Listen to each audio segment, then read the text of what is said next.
Okay, let's start with the prayer, but own prayer only. Who wants to lead? Who wants to lead us in prayer? So I choose one person from center. Charlene.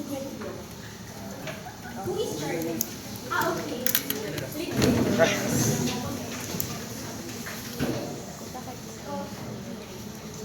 So the objectives for today's lesson is we will be able to identify the parameters in physical examination of urine and know the importance both normal and pathologic aspects of the parameters. When you say physical, what comes in your mind? Physical appearance. Color. Makita.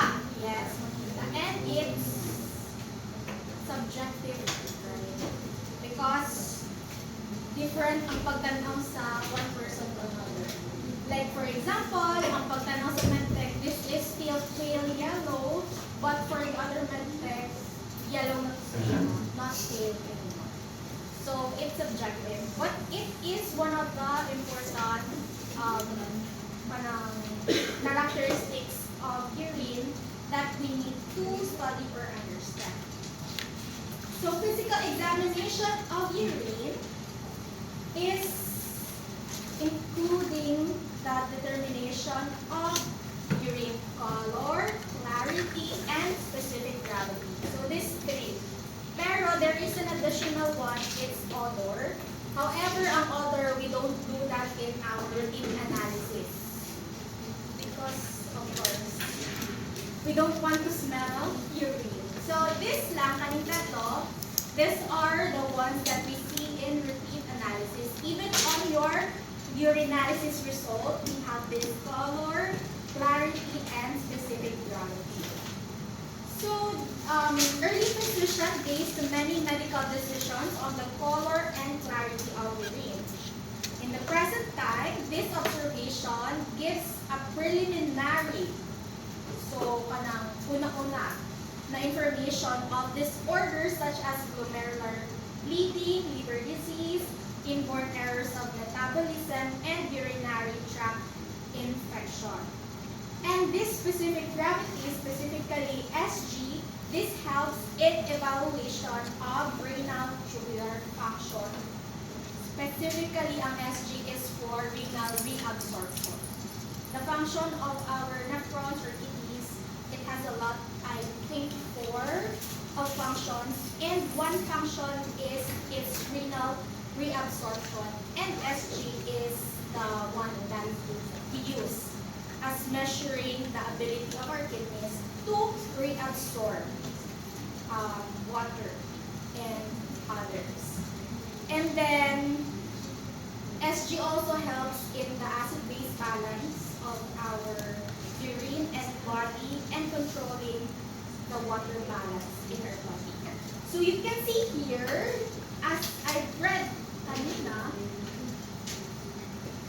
preliminary. So, if you see na ang urine na imuhang na-collect or na-receive is somewhat reddish or brownish, you could think of, quite possible, there is glomerular bleeding or a liver disease.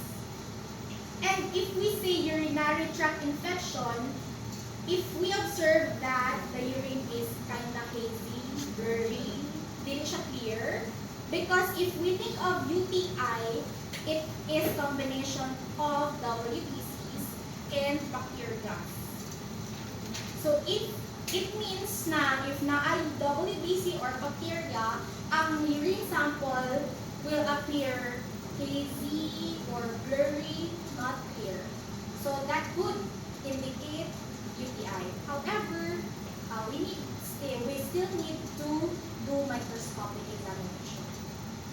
But preliminary, again, kanang overview or maka-advance naka-isip.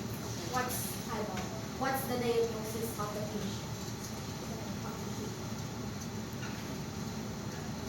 So let's go to color. So we will be discussing color, clarity, gravity, specific gravity, and additional color today. So first is color. The normal urine color ranges from pale yellow, yellow, and dark yellow, depending on your what? Water intake.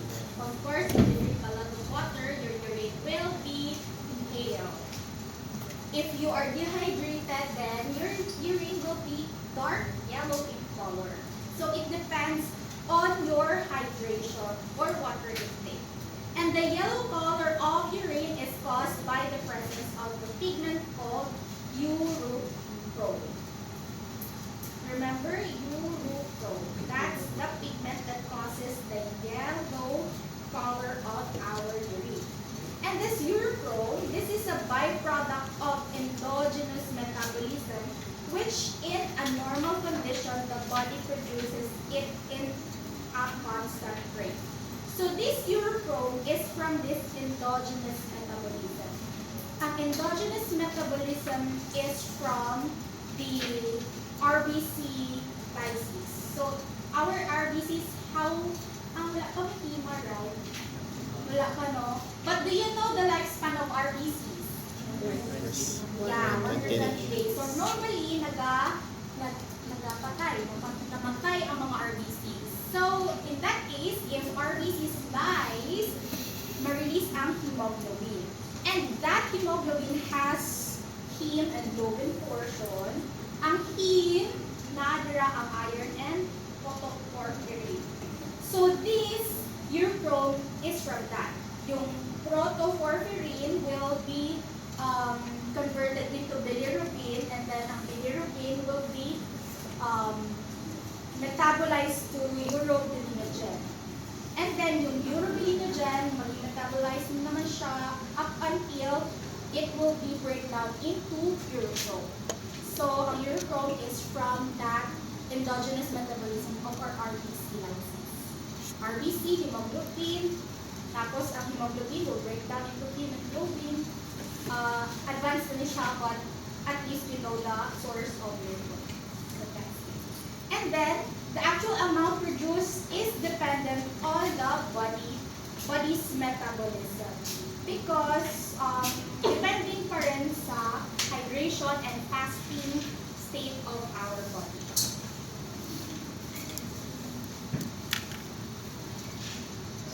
Okay, so in this case, there is an increased urine production in cases of patient with thyroid conditions, because in thyroid conditions, there is a faster metabolism. So, mas paspas ang breakdown of RBCs.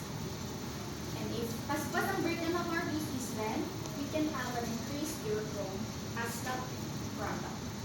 And in fasting states, because in fasting, still there is an increased breakdown of proteins, and then ang hemoglobin din, there is an increased breakdown, which leads to increased urine. And then ang urine sample that stands in a room temperature, okay. Diba, in yung last week na discussion,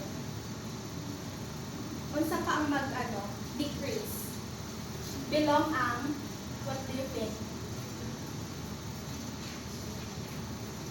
If mag-stand ang urine in room temperature, what else gani ang mag-decrease? A lot, di ba? Give me. Ketose, what else?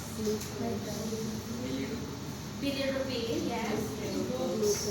Glucose, what else? Yeah, it's the urobilinogen. So, ang urobilinogen, it will be oxidized. So, if ma-oxidize ang urobilinogen, it will form into urine. So, still increasing the urine production. However, there is also two other pigments that will help in the color of our urine. Not just urochrome, but also uroerythrin and urobilin. However, very minimal amount lang, smaller quantity. So in uroerythrin, this is giving pink pigment evident in a refrigerated urine resulting in precipitation of amorphous urates. So, I think na inuna ko niya last time that amorphous urates looks like dust under the microscope, like mga parang siyang balas, sand. Pero if this is refrigerated, it will turn out pink. So, helpful na pigment that causes the pink color is the uroerythrin. This is still from the heme metabolism, from the RBC system. Ang urobilin naman, this is the oxidation product of normal urine constituent urobilinogen. Impacts the orange-brown color to urine that is not fresh. Still, this is from the urobilinogen, just like urochrome. However, this has some minimal amount na in our urine because usually sa kanya, it goes through the feces. The color of the feces, which is brown, the big part of it is urobilin. But in urine, it's the urochrome that is from urobilinogen that causes its yellow color. So again, a major constituent that gives pigment or color to our urine that gives it yellow, it's the urochrome, and additional uroerythrin and urobilin. Now that is the normal color, yellow, pale yellow to dark yellow.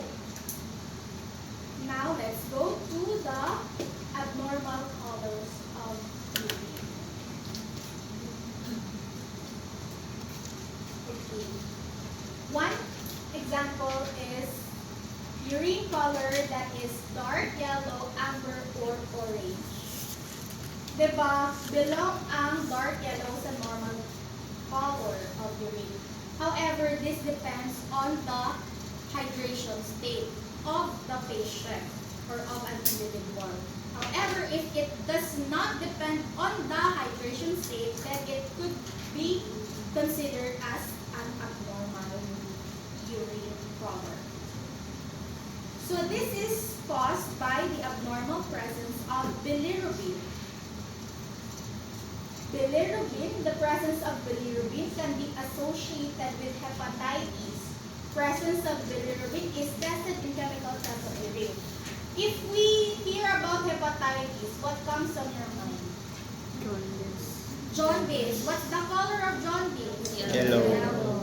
So, if ang urine is like this ng color, amber to orange, that is possible cause of some liver disease na accumulation of bilirubin causing the patient to have yellow color in the skin, that's called jaundice, and that is because of hepatitis, a viral infection of our liver.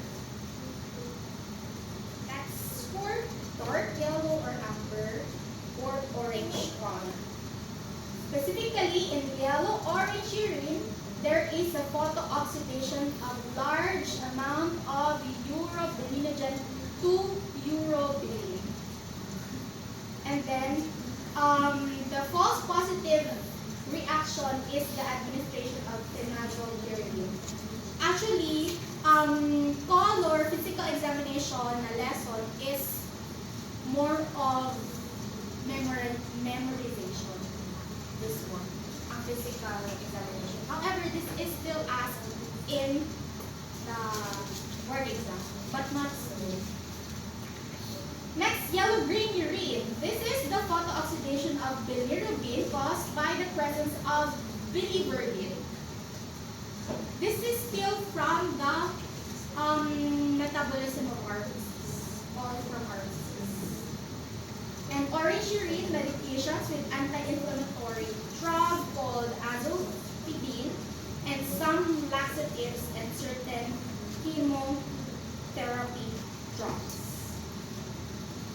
Just remember those. Okay. Next, color that indicates an abnormal urine is the red or pink. If we presence of blood in the urine. And change of color from pink to brown depends on the amount of blood, urine pH, and length of contact. So we will differentiate brown and yellow urine, red urine. So in brown urine, RBC present in urine oxidates hemoglobin to methemoglobin.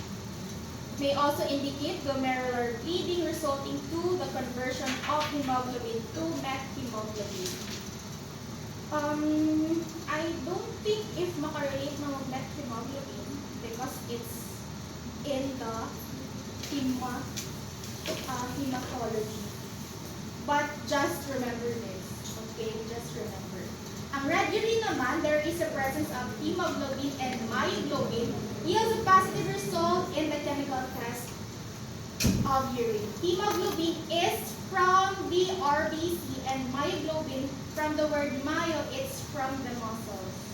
Okay, from the muscles, causing red urine. Now, we can differentiate both of them in this diagram. So, if we say that there is red urine, it could be clear or cloudy. You can see here na ang intact RBCs, it produces red urine color and cloudy. Because ang red blood cells is still intact. Buo pa ang red blood cells, causing the clarity of urine to be cloudy. Kasi buo pa siya. However, if mag-lyse ang RBCs, that will go to this hemoglobinuria. Because if ang RBC mag-lysis, then hemoglobin will be dispersed. Okay, ma-release ang hemoglobin. So, ang hemoglobin na ang meron sa urine. That's called hemoglobinuria. And then, itong myoglobinuria, this is a protein found in the muscles. When we have strenuous exercises or used up ang iyong muscle, that could release red color to your urine. However, we can differentiate both in the plasma. Because if hemoglobinuria, ang plasma is red. What do we call if red ang plasma? If you have the sample on your EDTA na tube, and then if isentrin mo siya, ang plasma niya is red. What do you call that? Blank ang sample. Hemolyze. Yeah, hemolyze ang sample. Kasi ang RBCs na lyse. So, na-release ang hemoglobin. So, you will, because ang hemoglobinuria and myoglobinuria, it has clear red urine. However, you can differentiate both of them if hemoglobinuria ba dyan siya or myoglobinuria na through the plasma that we will have. Clear na ang plasma nito because it does not contain the RBCs. Only the protein muscle. Proteins in the muscle. However, in hemoglobinuria, it involves RBCs na lyse, causing the plasma to be red. So, hemoglobin and myoglobin, the urine color is red and it is clear. In intact RBCs naman, it will be cloudy. That's how you differentiate the red urine color. Next is port wine urine. There is the presence of porphyrins. Porphyrins are byproduct of the oxidation of porphobilinogen. Again, ang porphobilinogen, this is heme precursor for it. So it's from the RBCs, from the hemoglobin. Then its presence in high amounts in the urine indicates porphyria. It means ang porphyria is heme synthesis, defect in heme synthesis. So if you will study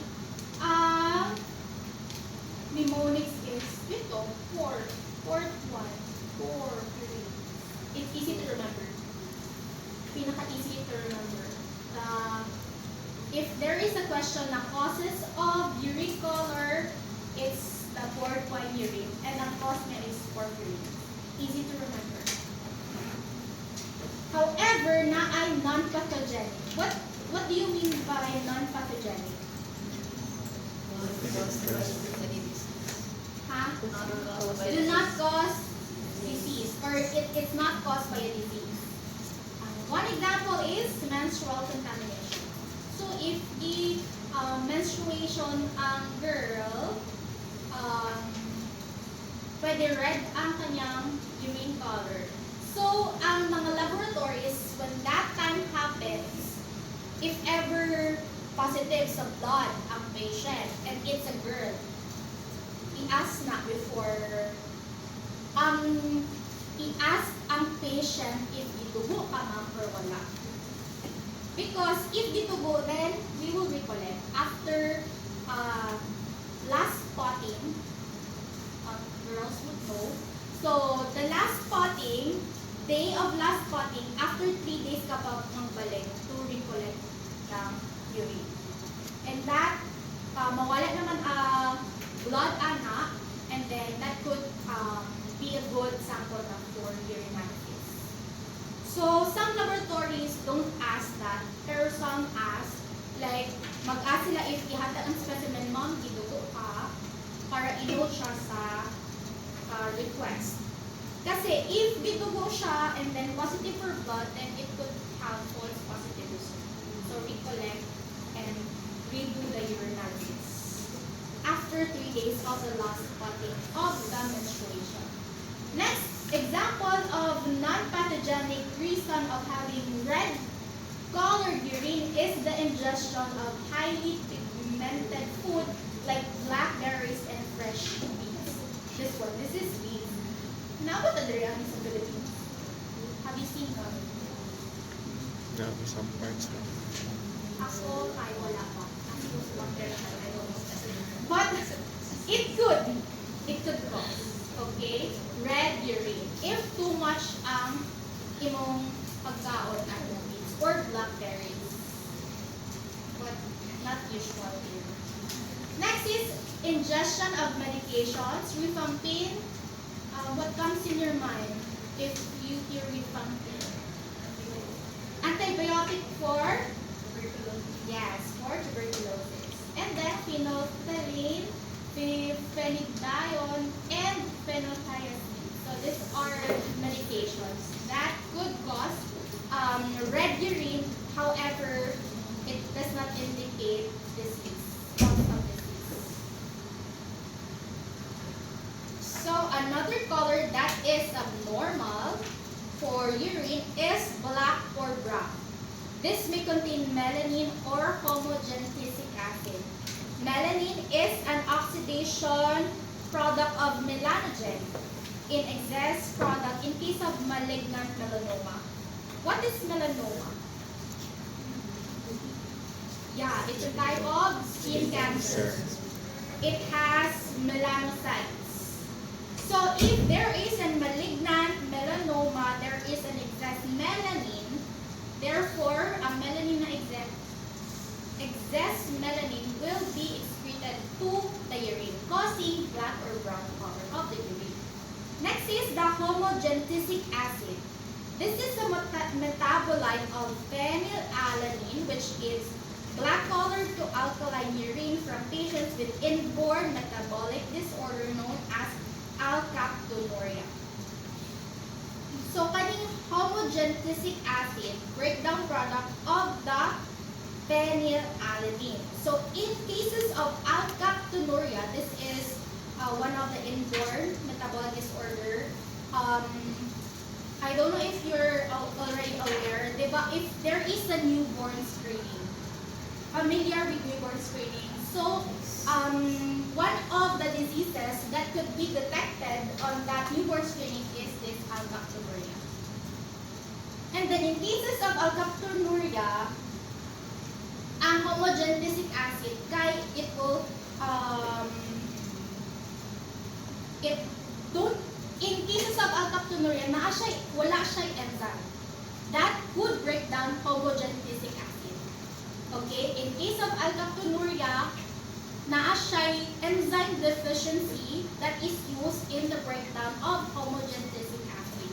However, since na siya alkaptonuria, so deficient, dili ma-breakdown ang homogentic acid, causing the urine to be color black or brown. That's the reason. Okay, again, ang alkaptonuria, there is an enzyme deficiency, and that enzyme is used in the breakdown of homogentic acid. However, again, because of deficiency, dili ma-breakdown ang homogentic acid, then this homogentic acid will cause, there is an excess, so it will be excreted in the urine, causing it to be color black.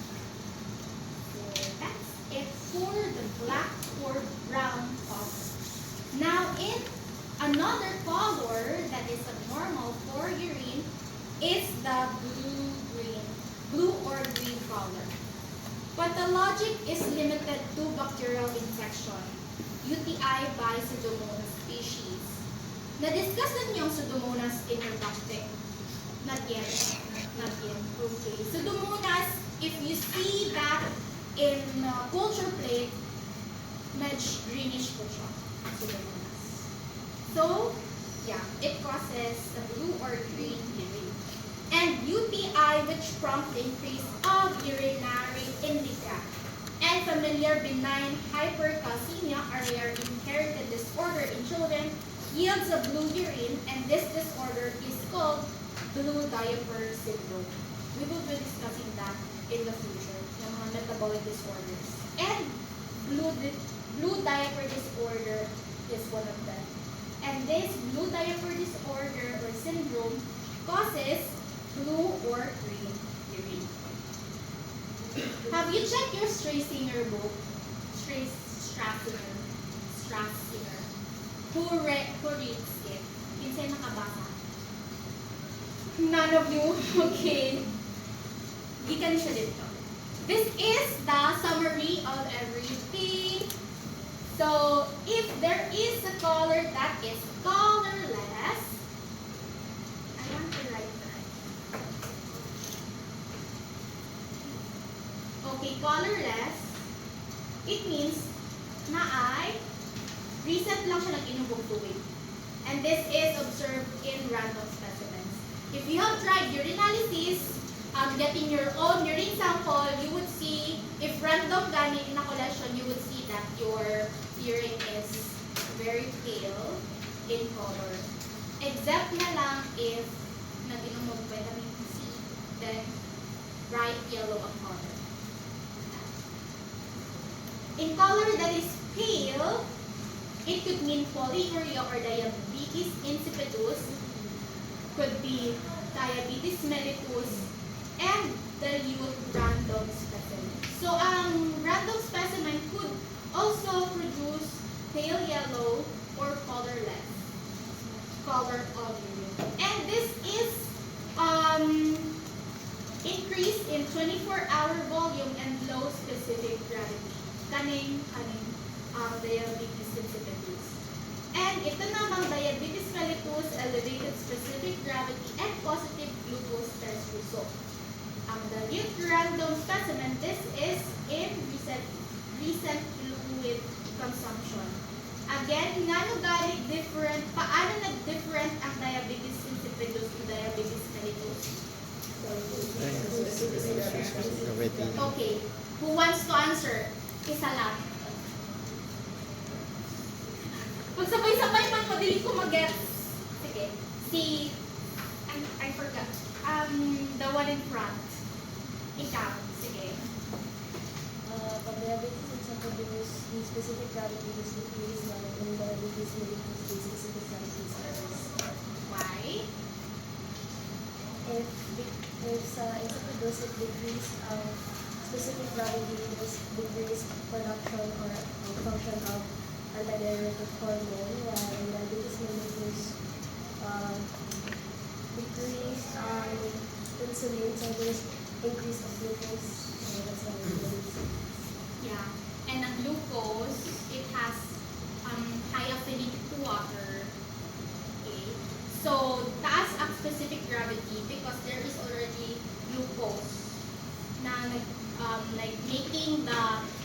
concentrated.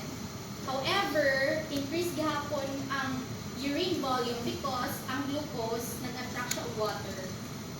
So, glucose and water ang meron sa diabetes insipidus, causing it to have increased volume or polyuria plus increased specific gravity.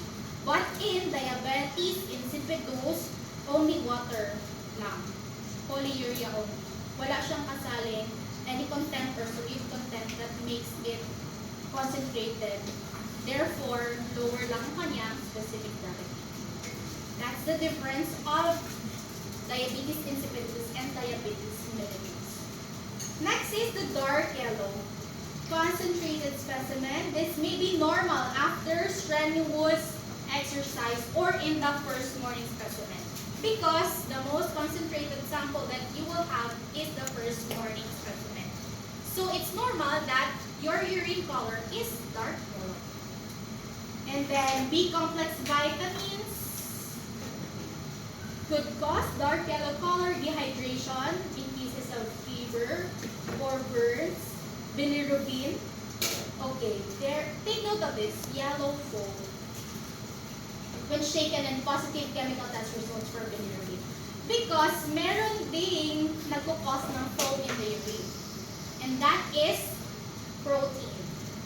Okay? So, there are two analytes that causes foam in urine when shaken. Bilirubin and protein. If it's color yellow, then that's bilirubin. But if it's color white, it's not yellow, then that could mean that there is protein in the urine.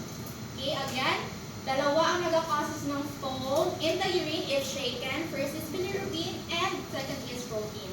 And ang bilirubin, it has yellow foam and protein, white foam only.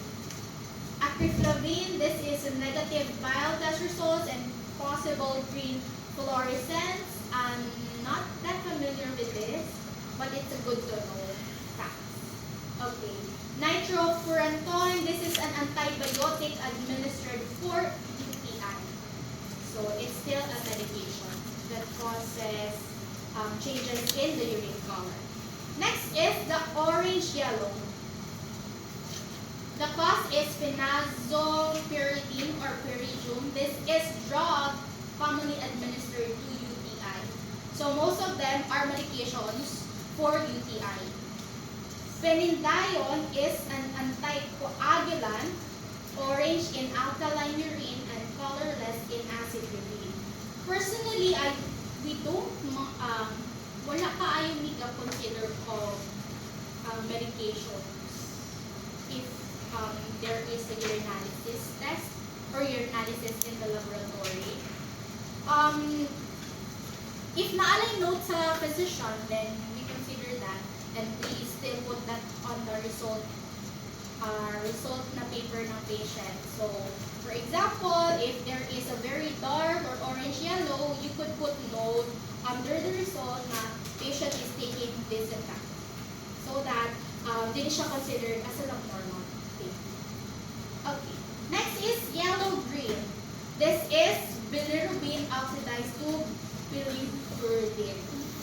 Colored foam in acidic urine and false negative chemical test results for bilirubin. So, false negative siya. Because in test of bilirubin, kasi imbis na mag-positive daw siya sa bilirubin, however, na-oxidize naman siya sa biliverdin. So, it could cause false negative chemical test. Again, supposedly, ma-positive ang bilirubin in the chemical reagent strip test. However, since this is bilirubin is oxidized to biliverdin, na false negative na lang siya. Which is supposed to be positive for bilirubin. Next is green. Pseudomonas infection and then positive for urine culture, of course. Because Pseudomonas is a bacteria that causes green pigment in the urine. Next is the blue-green. Not so important to discuss. But just remember this significant. Indican is one of the bacterial infection and intestinal disorders. So basically, ang green color, this is usually caused by bacterial infection. Ang green color of our urine. It's either Pseudomonas infection or Indicans. That's the top things that you will remember for green color urine. For pink naman, this is caused by the RBCs. And again, the urine is cloudy and then positive for chemical test for blood and RBCs visible microscopically. So if you see it under the microscope, you will see RBCs. Okay, I'll draw RBCs. I know na familiar na buhat. Wow. Okay, our normal RBCs, it looks like donut siya. Na siya'y hollow inside. So you would see that under the microscope if positive for blood ang urine sample. And then ang red naman, hemoglobin ang cause niya, and it causes clear urine with positive chemical test results for blood because of intravascular hemolysis. In cases of this one, hemoglobin ang cause niya, you won't see this RBCs under the microscope anymore. Because siya lysis. Okay? Nag-lyse na ang RBCs, so probably you won't see this kind of structure anymore. Because of hemolysis. Probably, some RBCs could be, swelling RBCs because of higher salt content of the environment or of the urine. So you won't see again this kind of RBC shape in this if ang hemoglobin ang nagka-cause of redness in the urine color. Okay. Some causes of red urine is again myoglobin. It causes clear urine with positive chemical test results for blood.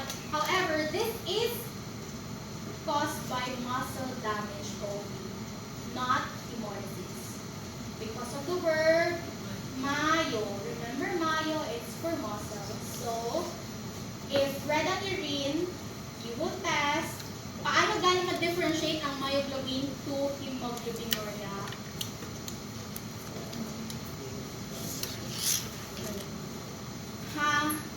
If clear ang plasma. Yes. If clear ang plasma, unsa na siya? Myoglobinuria. Okay. If red ang plasma, hemoglobinuria. Because, again, ang hemoglobinuria, the RBCs are lysed. However, ang myoglobinuria, we're just talking about muscles, but not RBCs. And then beads, yung ingestion of beads. Then rifampin, it's for tuberculosis medication. And then, non-pathologic cause is menstrual contamination. Okay, and it causes cloudy specimen with RBCs, mucus, and bugs. Now, the fourth wine color, it's porphyrin that causes it. It's easy to remember again. However, negative test siya for blood and may require more additional testing for port wine release. Personally, I haven't encountered port wine color of urine. Siguro amber, I encountered amber. Dark brown color, I encountered that.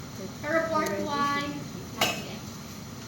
Red to brown color, it's the RBCs oxidized to hemoglobin. This is seen in acidic urine after standing. And of course, there is a positive chemical test result for blood. Myoglobin still, it's the same thing, it is caused by the muscle damage. So myoglobin can cause red colored urine or red to brown colored urine. Ang brown again, it's from the homogenetic acid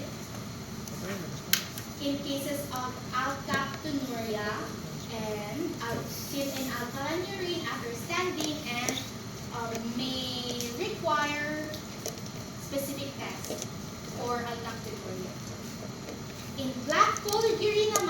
is for melanoma, melanogen, and is good to know facts around. So that's the summary of the color of the urine, the normal color and the abnormal color of urine. Now let's go to what's next. After color, what is another physical examination that we will have? Clarity. Okay. Clarity, generally terms of transparency or turbidity in urine. This is determined by visual examination of urine while holding the container in a light source after slight mixing or swirling. So it's important to mix it or swirl it because some sediments are naano siya sa baba, okay, of the urine sample. So just imagine having the urine sample here from the container, and then we have the test tubes. So, ipalitin na to ang urine from the container into the test tubes. And if ma-stand siya for a long time, then ang sediments ay magbaback up sediments. So, it's important to swirl or mix it again before determining the clarity. So, ang common terms that is used in clarity is clear, hazy, cloudy, turbid, or milky. Napansin na ninyo sa inyong urinalysis result na, diba, like that, na ay clear or hazy, something like that. So, this is the definition of it. This one. Up here, it means that there is no visible particulates, or it means it's transparent. Ang hazy naman, there is few particulates and print easily seen through urine. Ang cloudy naman is many particulates, print is blurred through urine, and then ang turbid, print cannot be seen through urine, and milky may precipitate or be clotted. So, visual representation of that is this one. Blur ang ating picture, but yeah. So in here, you can see through the prints if it's clear. Ang slightly cloudy naman is may mga few or particulates. However, naagyan po ang print. And then ang cloudy kay many na ang particulates. And then blurred na ang print. You can see here. And then ang turbid naman kay wala na dito kayo makita na print. However, in the clinical setting, we don't do this anymore. Some siguro, but ang ginabasehan na mostly is the microscopic exam. So kasi some of the patients have clear urine, pero if under the microscope, daghan of bacteria, we switch it to AZ or slightly cloudy. So we still correlate the microscopic and physical exam. Again, if a patient, it has clear urine, if you test it like sa microscope, ay test tubes, and then you will see it over the printed material, and if you see na very clear, walang precipitate, you can see through the prints, then you can say it's clear urine. But if under the microscope, you will see a lot of bacteria, daghan o mga particulates under the microscope, then we could put slightly hazy urine and not clear anymore dito sa test result. So it dili siya always mag-base sa inaning method because this is subjective. Some medtechs would say, uy, clear man siya. Some medtechs would say, slightly cloudy. So this is subjective na type of result.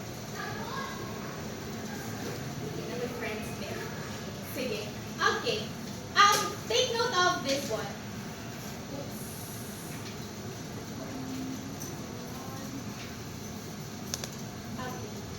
note of this one. This is included in the review for board exam. So as of now, remember this now. Okay, the definition of age.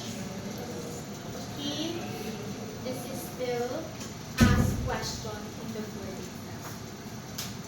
So, yeah. Okay, normal clarity. Urine collected fresh using the midstream clean patch method. So, normal clarity ng ating urine is clear, and then it can be seen in the midstream clean patch method. However, if turbid ang urine, there is pathologic cause and non-pathologic cause. So, ang first is the non-pathological turbidity. So, dili siya from the disease, caused by a disease. So, this is the presence of squamous epithelial cells and mucus. Squamous epithelial cells is prone to women or men? Women. Okay, this is prone to women because of the anatomy of our urinary tract. Okay? So, makulbaan ka if ang male has an increased squamous epithelial cells. Okay, that's not normal. 2 males to have increased squamous epithelial cells. Pwede pa if ka na ang result sa women. It means we could think of wala na siya midstream clean patch if increase ang epithelial cells sa women. However, if ang men gamit ang mag-increase of squamous epithelial cells, then there could be some abnormality. Okay, next is specimens in long-standing but refrigerated, then this allows the precipitation of amorphous phosphates, carbonates, and urine. So, I said a while ago na ang amorphous, it looks like dust or sand under the microscope. So, it could cause turbidity, but not pathology. So, this is the summary of the non-pathologic causes of urine turbidity. One reason could be SECs, or the mucus, the amorphous crystals, semen or spermatozoa. There is a fecal contamination, na ay radiographic contrast media, talcum powder. Talcum powder is usually seen in babies. Babies na sample. Because some mothers nag-apply of powder sa mga babies. And kanang sa diaper nila.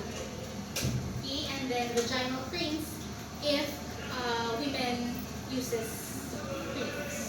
Okay, that's the non-pathologic causes of urine turbidity. Non-pathologic again means not caused by a disease or an abnormality. Normal cause siya. Normal cause of turbidity. So, if you are the medtech, take note of this one if you are doing urine analysis. Now, there is also pathological cause of turbidity. This may be caused by RBCs, WBCs, bacteria, caused by infection or systemic organ disorder, and an abnormal amount of non-squamous epithelial cells, yeast, trichomonas, abnormal crystals, lymph fluids, and lipids. The clarity of the urine provides a key to the microscopic examination results. The amount of turbidity corresponds to the amount of sediments observed in the microscope. So, yeah. Kanina, I've said a while ago na if turbid or clear ang urine sample, you still need to correlate it with the microscopic examination. You can see here that there is RBCs, pero RBCs na not caused by those non-pathological causes like menstruation and all. These RBCs na are from glomerular bleeding, for example, or glomerular bleeding, or the ureter bleeding. Ureter is one of the anatomy parts of our urinary tract.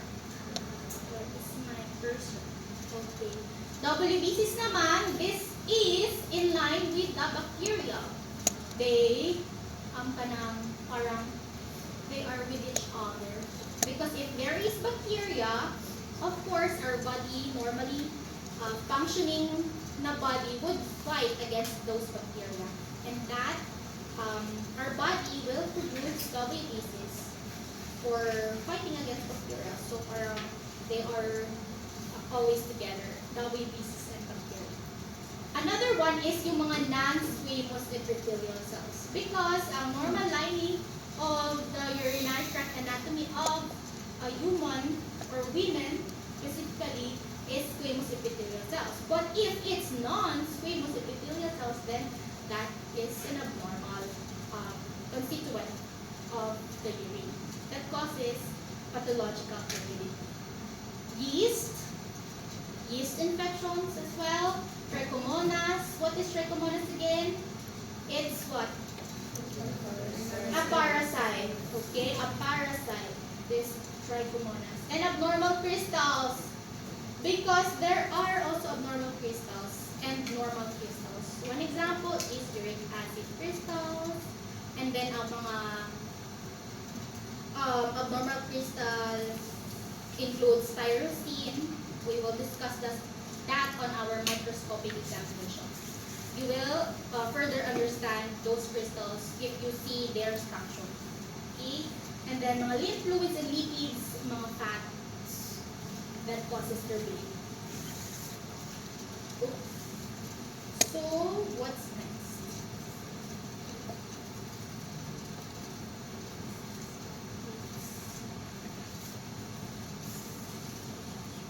Okay, after the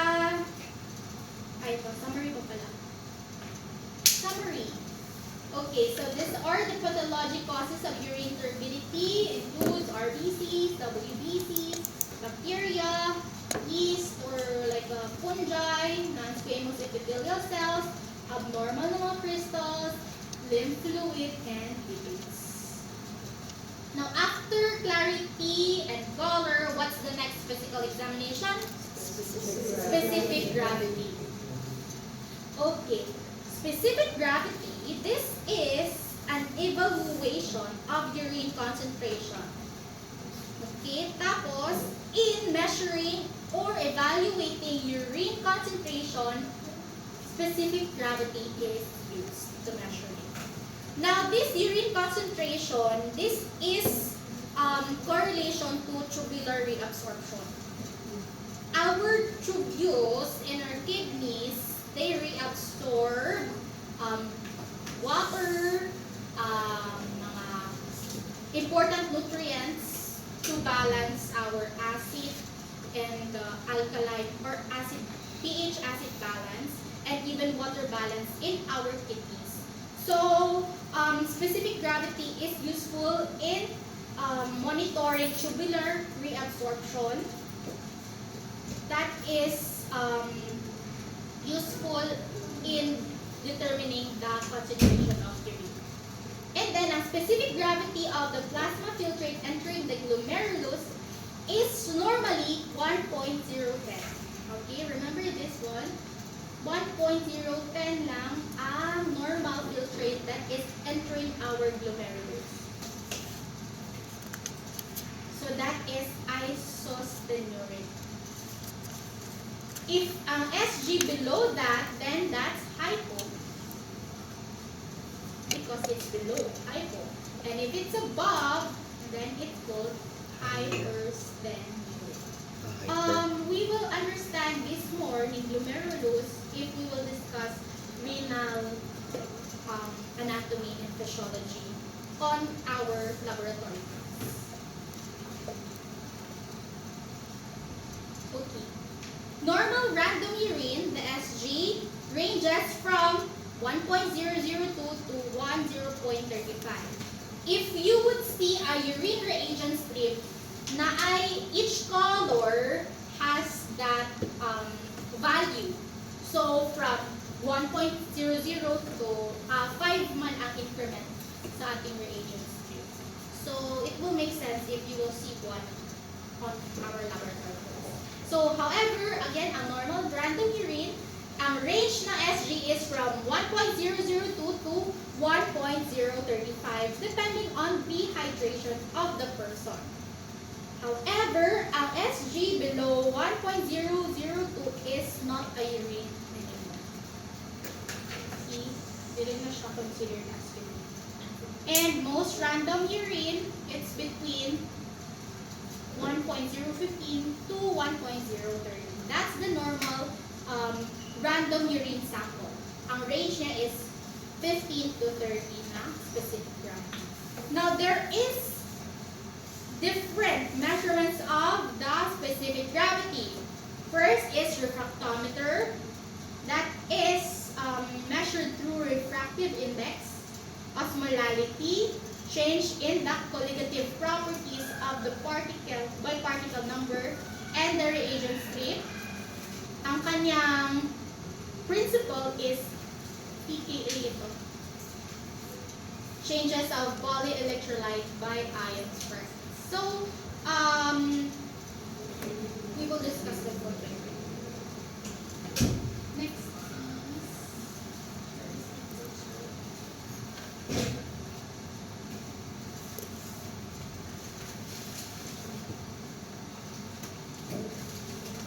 so there is difference between osmolality and specific gravity. Ang osmolality affected only by the number of particles. Ang specific gravity, number of particles plus the density of the particles. How big, how small the particles is. That is the difference between osmolality and SG. Again, ang osmolality, they are only affected by the number of particles. Kung gaano karami ang particles. Ang SG naman, dalawa, kung gaano karami ang particles and how big, how small the particles is, the density of the particles. And these two here, these are additional na mga methods in measuring SG. The urinometry and harmonic oscillation densitometry. Because this is historical note na very old school na measurement of SG. But still included in board exam reviews. So at least you get to know that. Okay, first is we will first discuss urinometer. Okay. This is consist of weighted float attached to a scale that has been calibrated in terms of urine specific gravity, and the urinometer is placed with water. Ang specific gravity ng water is 1. Okay, because it don't have any particles, just some composition, hydrogen, oxygen. And then once a urine substance is added, the urinometer sinks to the level it corresponds. So this is the water. No. This is the water. Pero if ibutang mo ang urine, then ang urinometer will sink to the level it corresponds. This one. Para ma-measure ang SG. The measurement level is the mass or the SG. However, there are maraming corrections. Okay, corrections. In temperature, protein, and glucose. The calibrated temperature of our urinometer is 20 degrees Celsius. Remember that. 20 degrees Celsius. Ang calibration ng temperature of our urinometer. So, if there is changes in 3 degrees Celsius of the urine above or below, then 0.01 is respectively added or subtracted from the reading. For example, ang reading direct ay 1.030. I'm sorry. For example, ang reading is 1.030. However, ang temperature kay, let's say, 27 26. So, if you see 26, tapos ang calibrated na temperature is 20, then, what will you do with this? Add or subtract?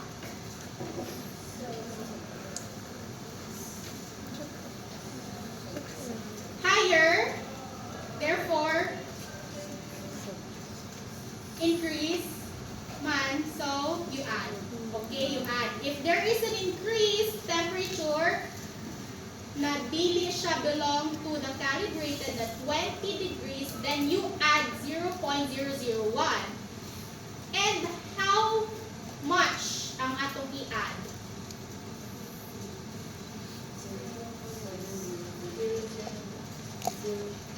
Zero point.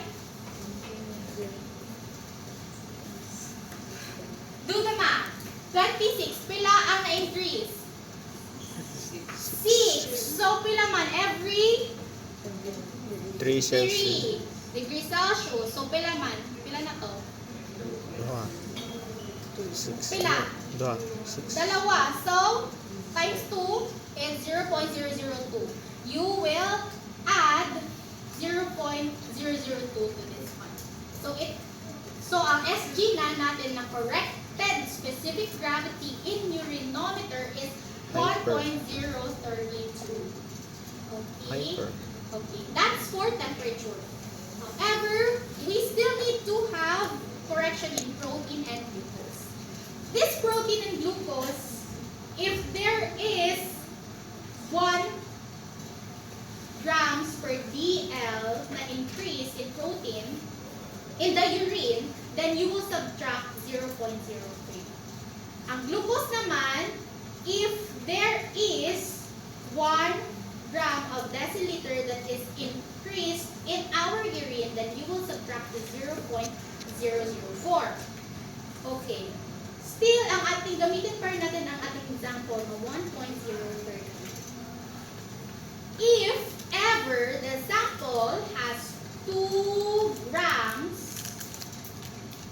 per DL, here, okay.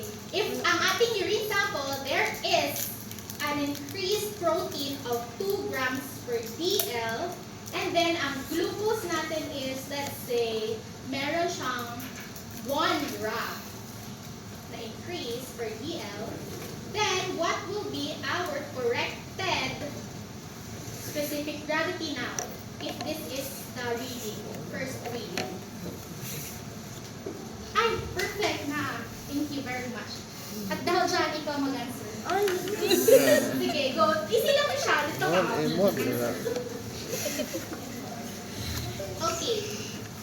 Okay, let's see our reading, original reading of our specific gravity in urinometer is 1.030. Tapos, ang protein na meron tayo in the urine is 2 grams per DL. Tapos, meron tayong glucose increase of 1 gram per deciliter. And what will be the corrected specific gravity? Go! Sige. Sige, try lang. Try lang. Ikaw po yung nauna sa sisi. Stand up. Oh, wait lang.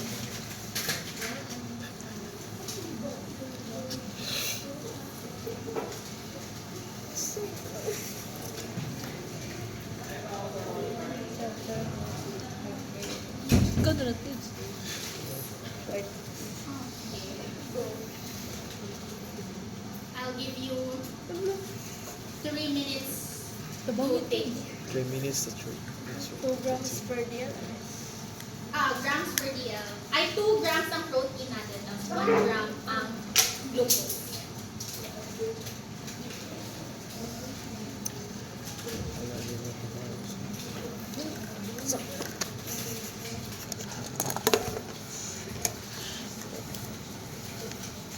Sama mo.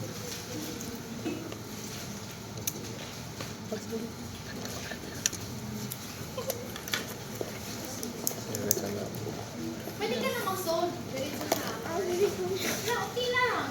Wala man, ano, di ko nakabalo yung classmate. Pag may kabal. Kabalo Bising ka pala. Isa sa mga ito mo. Okay, help. Help! Elijah. Help na dyan! Help na dyan! Help a friend. Minus mo kaya. Sorry po. For every 3, so di ba 6 naman. So 2. So ang ato ang kuan kay 1.0 1.032. Tapos ano ang sa temperature. Tapos kung sa protein kay mag-subtract ta og 0.003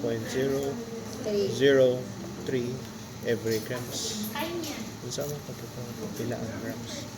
2 grams. Ano? Kaya ko kayang 2 give grams. me girl. So ang grams niya kay 2, so minusan nimo og 6. So 1.032 minus 0.006. Oh, Gido. Times up. Separate lang ang or tapos 1 na ma'am ang sa glucose. Oo, 1 lang ang sa glucose. 1, so may ang usa kay 0.004.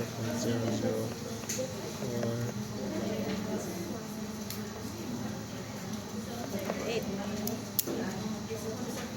Oh, lala.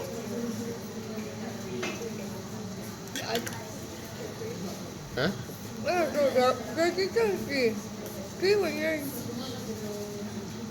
Kasaan? Glucose 4. Dire ang 1.026. Ang sa protein. Kuning. Oh, same mag-answer ni ano? Okay, sige. Sige daw. Sige dalawa ko. Share with your classmates. Hindi mag-answer ni Kat.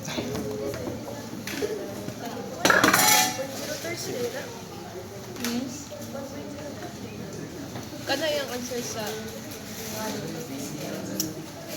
kana ang protein niya to kana patok tapos kana ang glucose.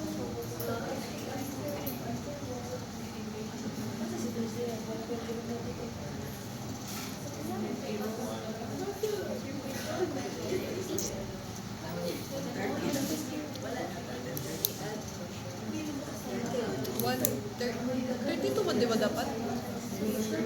Or 30? Isalin mo na ang temperature na correction.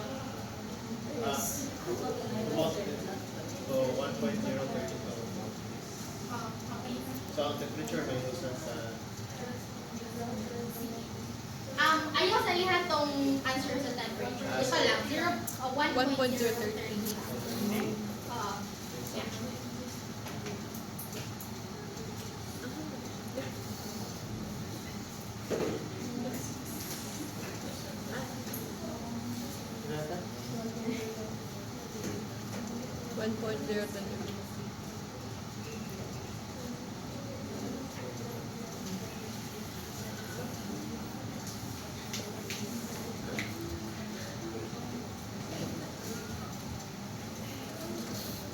Ito 1.036. ilan? 1.036.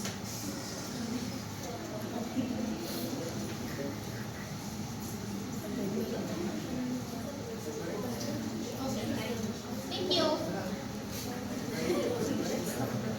I'll just Wag iba hindi mo. dili siya i-separate. Okay? Dili Ah. i-separate ang pag-subtract sa protein and glucose, pati temperature. Ay. So, mas nice if you will first solve ang mga corrections, each corrections. For example, let's include na lang ang temperature ha.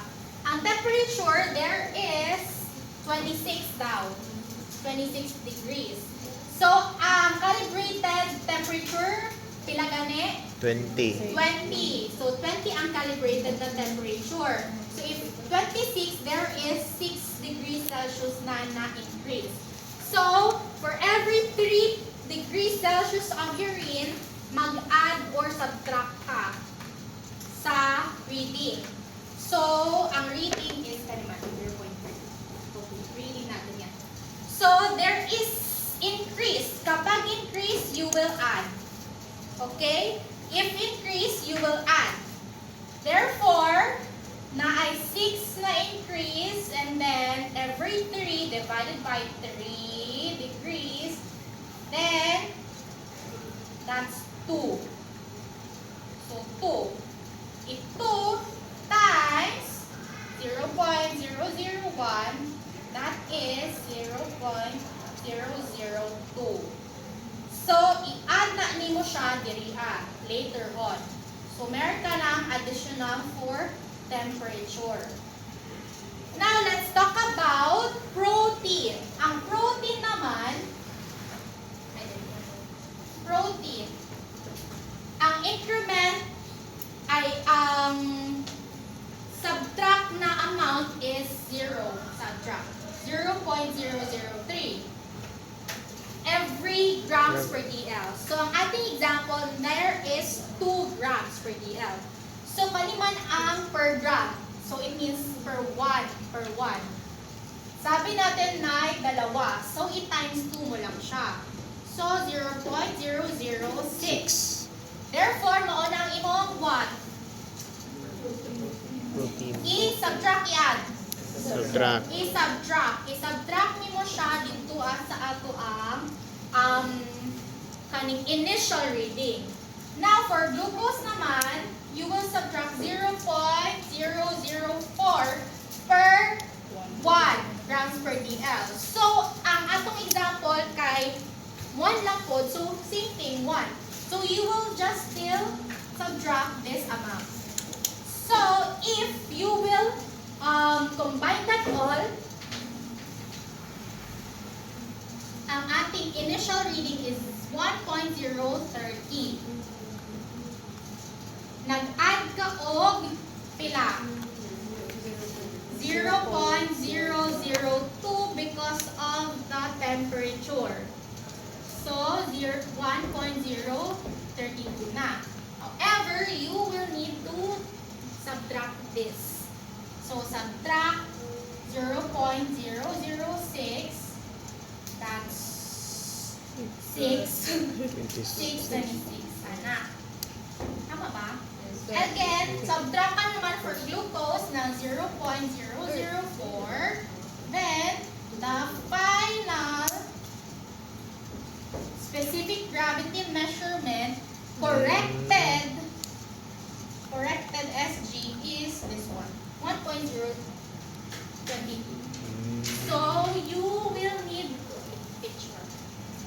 Okay. So, you will need to remember the corrections.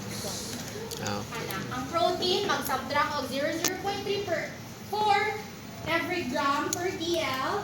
Ang glucose naman, mag-subtract ka ng 0.004 per grams, every grams per DL. Kaya ang temperature, remember, ang calibrated na temperature is 20 degrees Celsius. If there is an increase, then you will add for every 3 degrees Celsius. And if there is a decrease in 20 degrees Celsius, then you will subtract. That's it. Pero ang protein and glucose, both subtract. So, temperature lang bali mag-add and subtract. Nasabkan, okay. Sige. Next is the refractometer. So, refractometer, this determines the concentration of dissolved particles in a specimen by measuring the refractive index. Like using a prism to direct a specific wavelength of daylight against specific gravity, and refractive index is the comparison of the velocity of light in the air with the velocity of light in a solution. It's just gihapon, like for example, this is the sample, and then ang sample has a lot of mga content. Therefore, taas po ang refractive index. Ang refractive index is like mag-bend ang light bulb. Mag-bend. dako ang bend, mas taas ang refractive index. However, if ang sample kay clear lang siya, hindi kayo mag-bend ng light, so lower refractive index. Okay. Gets your... Okay. So, ang principle ng refractometer is the concentration of the specimen determines the angle at which the light beam enters the prism, and specific gravity scale is calibrated in terms of angles of which light passes through the specimen. We don't do this anymore. Okay? Wala na tatong urinometer of this refractometer because we already have the reagent strip method right now, which uses chemicals and enzymes. But this is good to know the methods in measuring specific gravity. So again, the greater the bend of the light, then the higher the refractive index. Therefore, if taas ang refractive index, taas ang bend sa light, meaning ang urine is concentrated. A lot of solutes inside it. Okay, so that measures the specific gravity. Because ang specific gravity is again for concentration, measuring the concentration of our urine.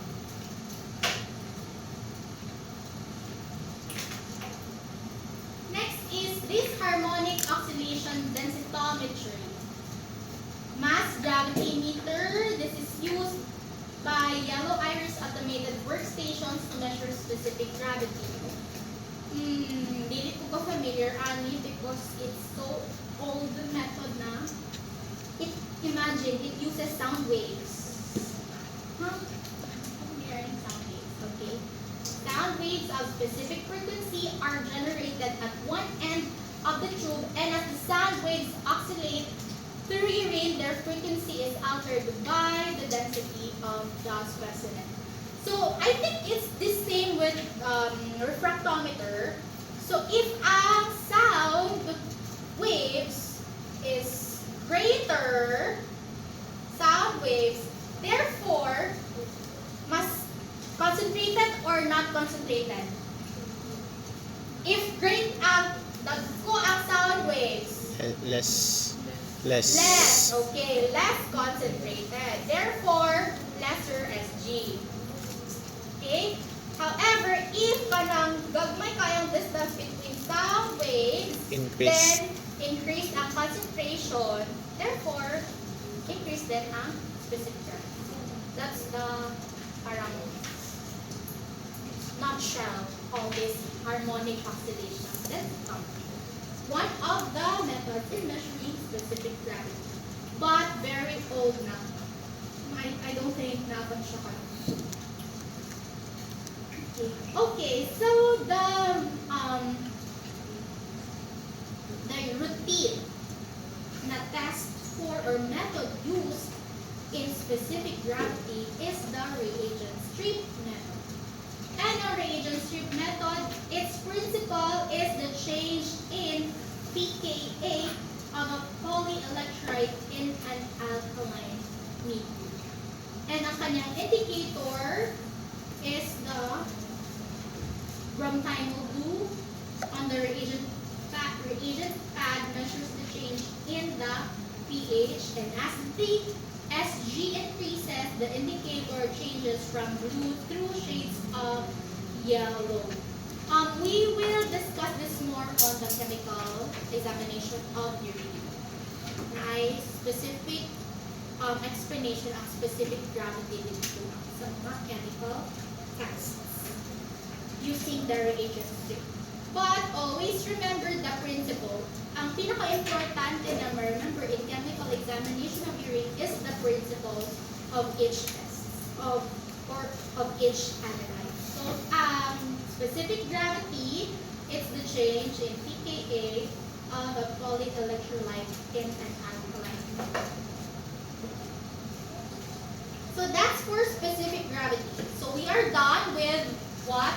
First, color, next, clarity, and then specific gravity. Ano gani ang additional na test? Odor. Okay.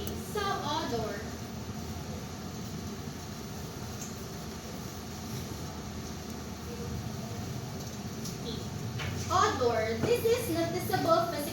property in a urinalysis. Ang normal na amoy ng urine, normal in a freshly voided urine, is this faint aromatic odor. This is a recall question in the board exam. Unsa daw ang normal odor of the urine? It's faint aromatic odor. Okay? And then there is an unusual urine odors, and this may be caused by bacterial infection, because if there is bacterial Itsura dahil infection, isa ni. may mga breakdown of urea, it will become ammonia, and ammonia has a bad odor. And then diabetic ketones, it will produce or result to sweet or fruity smell. And then metabolic disorders such as maple syrup urine disease, such as yung alkaptonuria that we talked about kanina. Alkaptonuria and this MSUD in short man siya, are two of the inborn diseases of the newborn. Okay, so if naay maple syrup urine disease or MSUD, then the urine odor could be maple syrup like smell. So it's sweet. And then depending on your food intake, mag-cause din siya ng differences in our urine odor. So that's it. Now there are different, actually, a lot of variations on odor. If gani ang urine odor is ammoniacal or foul, ammoniacal means ammonia from the word ammonia, so mabaho, then it could mean that there is UTI, a positive for UTI, or bacterial decomposition. That's for ammoniacal or foul.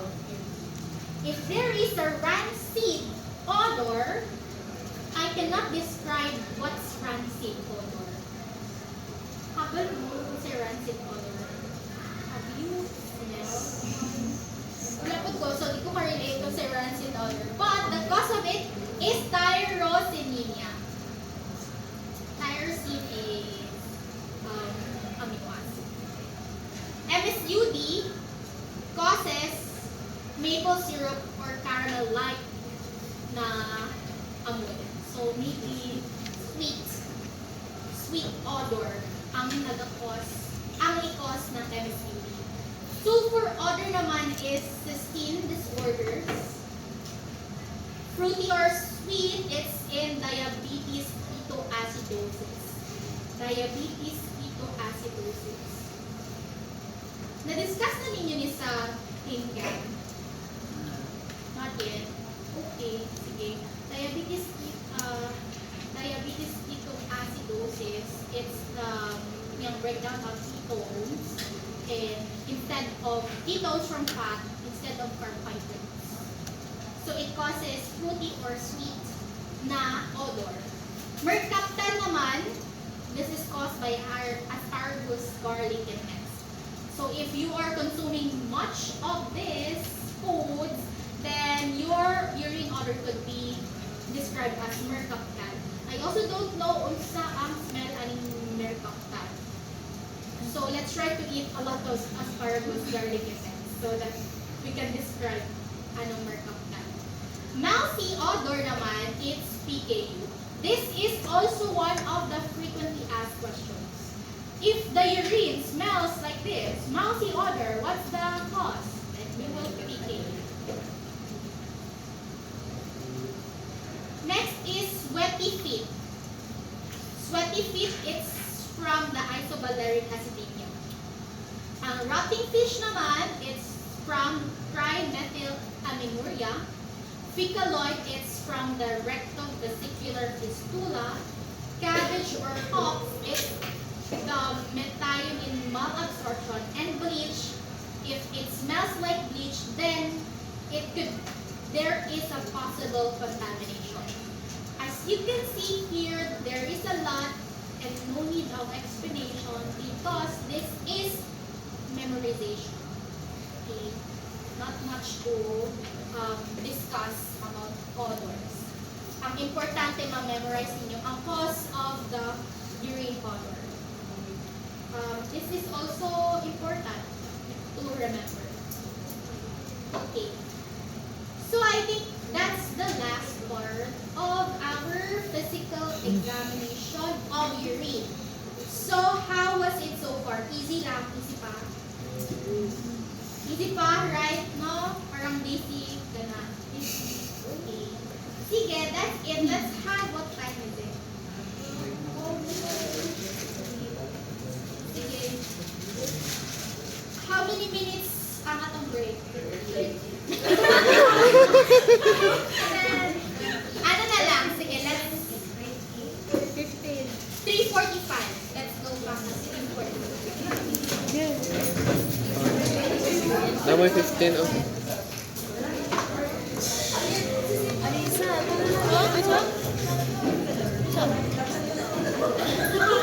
Ano, ngaon siguro mo.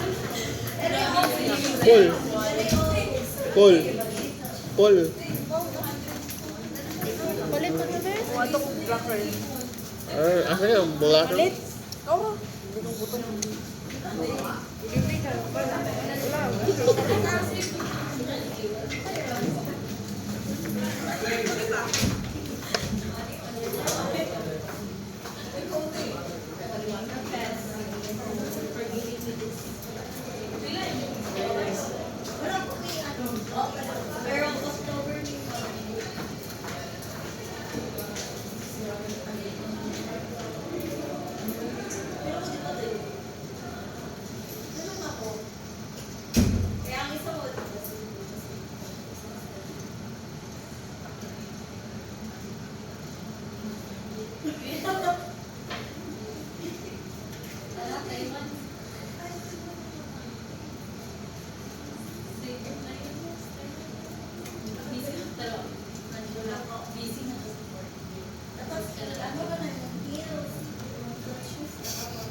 Pagkaon.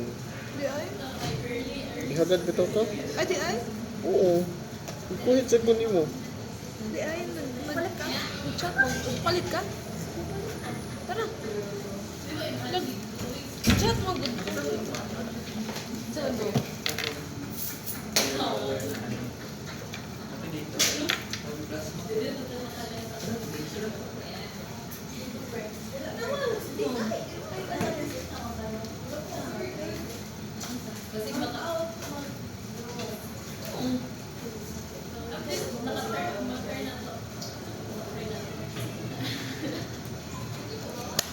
One second.